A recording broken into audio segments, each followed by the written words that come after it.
And you ask them a few years later on, you know, when the doctor sort of turns to drugs because he's stressed out, and the bricklayer is happily working with a nice family, making a lot of money. I read in the papers, and I get a lot of information from the papers, that if you want your son to do really well, apparently this was happening in UK, they said, do not send your sons to university, stop them doing their A-levels.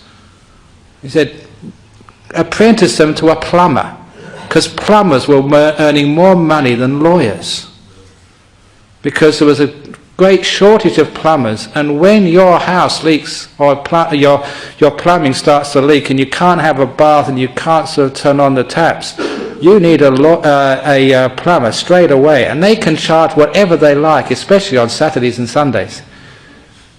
And these plumbers were making a fortune. After about 10 years as a plumber, you can retire with a Rolls Royce. Actually, I saw these builders in UK, and they were driving Rolls Royces, and they were just builders.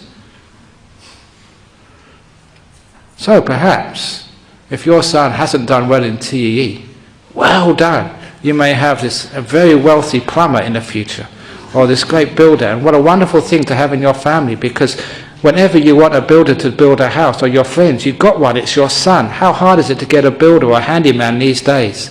How hard is it to get a plumber to come at any time, and that's your son? You're set for life. So the reason I'm going on that angle there is judging which we make.